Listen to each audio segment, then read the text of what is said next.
Hello दोस्तों, welcome back to the plant कुछ YouTube channel. तो दोस्तों, कैसे हो आप सभी? आपके सारे पौधे कैसे हैं? अडेनियम्स पे आज अपन बात करेंगे। तो ये मेरे कुछ अडेनियम्स के प्लांट हैं। ये जो है ये मैंने परचेज़ किया था 3 साल पहले। ये कटिंग से ग्रो किया हुआ है। इसमें आपको दिख रहा होगा इसका क्यूडेक्स नहीं है, हालांकि ज़मीन के अंदर ये काफ़ी अच्छे से ग्रो कर रहा है। तो पिछले साल मैंने इसको नीचे से रूट रोड की वजह से इसको कट किया था और फिर ये वापस से ग्रो हुआ है। तो आपको दिख रहे होंगे ऊपर से जो रूट्स ग्रो हुई हैं। और ये जो जितने भी सारे पौधे हैं आप देख रहे हो, इसमें क्यूडेक्स बन रहा है धीरे धीरे। इसमें भी धीरे धीरे क्यूडेक्स बन रहा है। हालांकि ये दोनों जो पौधे हैं ये मैंने 1 साल पहले परचेज़ किए थे और ये दोनों पौधे मेरे सीड ग्रोन प्लांट्स हैं। और आप देख रहे हो इनमें भी क्यूडेक्स जो है अच्छा सा बन रहा है और काफ़ी अच्छा है, हेल्दी है। ये क्यूडेक्स से पता चल जाता है कि ये यदि प्रेस नहीं हो रहा हो तो पौधे की हेल्थ पता चलती है। इसमें जो क्यूडेक्स है ये भी काफ़ी अच्छा है और इसकी ग्रोथ है वो इन सभी में से सबसे अट्रैक्टिव है। हालांकि इसको मैं अभी यहाँ से कट करना चाहूँ तो इसको कट भी कर सकता हूँ। तो अपन वीडियो में इसके बारे में पूरी बात करेंगे। तो दोस्तों, अडेनियम्स जो हैं अभी अपनी फुल फ्लावरिंग पे जाने को तैयार हैं, शुरू भी हो रखे हैं। कहीं लेट हैं, कहीं जल्दी हैं, अलग अलग जगह जिस तरह से टेम्परेचर हो रहा है। मैं राजस्थान से हूँ तो यहाँ अभी जो गर्मियों का सीज़न है वो अपने परवान पे जाने की तरफ है। तो अडेनियम्स ब्लूम कर रहे हैं। हालांकि मैंने इनको अभी तक रिपोर्ट नहीं किया है। अभी मैंने जब आपके साथ रिसेंटली जो एक शॉर्ट्स शेयर किया था तब मैंने कहा था कि हो सकता है मैं इनको रिपोर्ट करूं, लेकिन मैंने अभी तक इनको रिपोर्ट नहीं किया है। तो आप देख रहे हो कि अडेनियम जो है एक बहुत ही कम पानी की रिक्वायरमेंट वाला पौधा है। हालांकि मैंने इनको 10-10 इंची पॉट्स में ग्रो किया हुआ है। और ये जो एक अडेनियम है ये मैंने इसी साल सर्दियों आने से पहले परचेज़ किया था। हालांकि ये डोरमेंसी में है, इसकी टहनियाँ वगैरह में आप देख रहे हो। इसका क्यूडेक्स भी बहुत सुंदर है। हालांकि ये थोड़ा सा प्रेस हो रहा है तो मैंने इसको भी वाटरिंग बंद कर रखी है इसके अंदर। और एक बार मैं इसको 1 हफ्ते बाद में वापस से चेक करूँगा कि इसमें किस तरह की ग्रोथ आ रही है, क्या कुछ हो रहा है। हालांकि अभी इसमें वाटरिंग बंद करने से हो सकता है ये थोड़ी ग्रोथ ले, मौसम भी अच्छा होने लग गया है। तो दोस्तों, आप देख रहे हो कि अडेनियम्स में अभी भर भर के कलियाँ आ रही हैं अच्छे से। जैसे ये अडेनियम है तो इसमें ये फ्लावरिंग अभी हुई है, तो मैं इसी का इंतज़ार कर रहा था कि जब इसमें फ्लावरिंग हो जाए तो अपन तीनों कलर जो हैं वो मेरे साथ में दिख जाएंगे। कम से कम 3 हों तो थोड़ा और अच्छा लगे कि कलर कॉम्बिनेशंस का पता चले। तो इसमें आप देख रहे हो कि इसमें अच्छे से कलियाँ बन रही हैं। हालांकि इन कलियाँ बनने के पीछे और ये पौधा पूरा डोरमेंसी में गया भी नहीं था। सबसे अच्छी बात ये है, मैंने इसको सर्दियों में फुल धूप में रखा और पानी बंद कर दिया था और ना ही इसको मिट्टी से मैंने बाहर निकाला। हालांकि किसी पौधे को नहीं निकाला था, केवल इसको निकाला था और एक इसके साथ में एक हाइब्रिड और था। ये भी हाइब्रिड है। तो एक जो था वो मेरा रूट रोट हो गया था। अब दोस्तों, ये जो पौधा देख रहे हैं ये भी सीड ग्रोन है और ये भी काफ़ी अच्छे से चल रहा है। तो दोस्तों, अडेनियम में सबसे ज़्यादा ज़रूरी होता है कि उसकी सॉइल मिक्सचर आप किस तरह से बना रहे हो। और जब सॉइल मिक्सचर आप बनाते हो तो आपको ये ध्यान रखना होता है कि जो सॉइल मिक्सचर आप बना रहे हो उसमें जो जो पानी है वो जल्दी से जल्दी निकल जाए। पानी होल्ड नहीं होना चाहिए इनकी जड़ों में, क्योंकि इनकी जड़ें बहुत ही सेंसिटिव होती हैं और वो जल्दी ही फंगस को कैच करने लग जाती हैं। तो अपने को सबसे पहले ध्यान ये रखना होता है कि जो पोट का साइज़ है, यदि आपने भी मेरी तरह 8 से 10 इंच वाले पोट सेलेक्ट किए हुए, जैसे आपको ये 2 पोट छोटे दिख रहे हैं, वो पोट बड़ा है, ये दोनों बड़े हैं और ये और भी छोटा है। तो यदि इस तरह से आप कर रहे हो तो आपको अंदर से काफ़ी ज़्यादा खाली रखना होगा। जैसे इनमें आपको दिख रहा है कि मैंने 2-2 इंची से ज़्यादा इसको खाली किया हुआ है।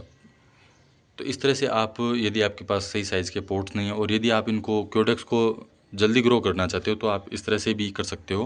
हालांकि इसमें रिस्क ये रहती है कि आपका सॉइल मिक्सचर है जो एकदम सही होना चाहिए। तो आप इसमें 50% तक रिवर सैंड जो होती है, बजरी होती है, कंस्ट्रक्शन सैंड होती है, रेती जिसको बोलते हैं, उसको आप ऐड करें। और फिर जो 30% रेशियो है उसके अंदर, जैसे मेरे यहाँ राजस्थान में हूँ तो मेरे यहाँ बालू मिट्टी है, वो मैंने ऐड की हुई है जो आपको ऊपर दिख रही है सारी की सारी। और फिर उसके अंदर जो रिमेनिंग जो 20% है उसके अंदर आप नीम खली है, कोकोपीट है, काउडंग कंपोस्ट है, केंचुए की खाद है, वर्मी कंपोस्ट जिसको अपन कहते हैं, उनको आप ऐड कर सकते हो। बोन मील जो होती है वो फ्लावरिंग प्लांट्स में अच्छी होती है। हालांकि कुछ लोग बोन मील को यूज़ नहीं करते हैं, जैसे मैं बहुत कम यूज़ करता हूँ। रेयरली होता है कि मैंने कभी बोन मील यूज़ किया है। तो आप उनको ऐड कर सकते हो। यदि आप चाहो पौधे के अंदर पोटास की यदि आपको कमी लग रही है तो आप जो प्याज के छिलके होते हैं उनको भी सुखा के उसकी खाद बना के डाल सकते हो। फ्लावरिंग जो प्लांट होते हैं उनके अंदर आप जो केले की खाद है उसको सुखा के बहुत ही अच्छे से आप उसको ऐड कर सकते हो। और दोस्तों, अब अपन बात करें कि इसको आपकी प्लेसिंग कहाँ करनी है। अडेनियम को आपको वहाँ रखना होता है कि जहाँ पे सबसे ज़्यादा धूप आए। आपके दिन की जो सबसे ज़्यादा धूप जिस जगह आ रही हो 6 से 8 घंटे की, इसको ज़्यादा से ज़्यादा धूप मिले, तभी इस पौधे के अंदर अच्छे से ग्रोथ आएगी। मेरे जो ये प्लांट्स हैं इनमें दोपहर 12 बजे के बाद में अच्छे से धूप आने लग जाती है और शाम को 6 बजे तक इनको धूप लगती है। आप देख रहे हो कि मेरे गार्डन में इस बार पहली बार एक सीड पोट बना है। ये जो आप देख रहे हैं ये है सीड पोट। इसमें से हालांकि मेरे को लग रहा है इसमें से महीना भर और लग जाएगा, फिर ये अच्छे से एकदम ग्रो होके फली बन जाएगा और फिर इसको मैं धागे से बांध के रख दूँगा और फिर ये धीरे धीरे एकदम पूरा मैच्योर बन जाएगा और फिर अपन इसमें से इस बार इसकी सीड्स को कलेक्ट करके अपन, हो सकता है ये बारिश के सीज़न के टाइम पे या उसके बाद में मेरे को इसको बीजों की बुआई करने का और इस बार मौका मिल सकता है। हालांकि ये जो थे ये मैंने एक सेलर से इनके सीड्स मंगवाए थे। हालांकि मैंने उस टाइम 10 से 20 सीड मंगवाए थे और कुछ पौधे ख़राब हो गए, कुछ ग्रो नहीं हुए थे, ऐसे करके वो एक मिक्स सा था। हालांकि सभी एडेनियम्स में अब अच्छे से फ्लावरिंग हो रही है। इसमें आप देख रहे हो कलियाँ बनी हुई हैं, इसमें भी आपको दिख रहा है कि कलियाँ बन रही हैं। तो इस तरह से दोस्तों सब एडेनियम्स में कलियाँ बन रही हैं। आप देख रहे हो कि हर जगह कलियाँ बन रही हैं। तो इसकी जो प्लेसिंग है वो सबसे अच्छी करनी है। नर्सरियों पे अब नए एडेनियम्स भी आने लग गए हैं क्योंकि डोरमेंसी पीरियड इनका ख़त्म हो चुका है। और हो सकता है कि कुछ सेलर्स ने अच्छे से जो छोटे छोटे बेबी प्लांट्स हैं वो भी सेल करना शुरू कर दिए हों। तो आप जो बेबी प्लांट्स हैं वो 50 रुपये के अंडर अंडर उसको परचेज़ कर सकते हो। और जैसे इस तरह के जो साइज़ के पौधे हैं, जो इसको लगभग 1.5 फीट के जो पास में जो पौधे हैं, इनको आप 150 से 200 रुपये के बीच में परचेज़ कर सकते हो। और बाकी अलग अलग एडेनियम का बाज़ार है, खूब बड़ा बाज़ार है कि किस तरह से क्योडेक्स है और है, सब चीज़ों पे डिपेंड करता है। तो आप भी दोस्तों एडेनियम्स को लेके आएँ, परचेज़ करें। और यदि एडेनियम के रिगार्डिंग आपका कोई भी क्वेश्चन हो तो मेरे साथ ज़रूर शेयर करें। मैं आपके कमेंट्स का रिप्लाई करने की कोशिश करूँगा और अपनी तरफ से जो बेस्ट आंसर होगा वो मैं आपको दूँगा। तो दोस्तों इस तरह से आप भी एडेनियम्स को काफ़ी अच्छे से ग्रो कर सकते हो। हालांकि ये केवल सर्दियों में और बारिश के दिनों में इसको ज़्यादा पानी की आवश्यकता नहीं होती, तो वो आपको ध्यान रखना होता है।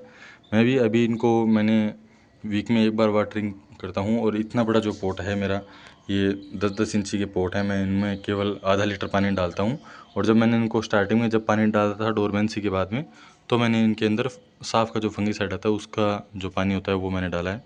तो इस तरह दोस्तों आप भी मेरे साथ बने रहें और आने वाले दिनों में मैं आपके साथ में कैक्टस का वीडियो शेयर करने जा रहा हूँ जो मैंने अभी रिसेंटली परचेज़ किए हैं।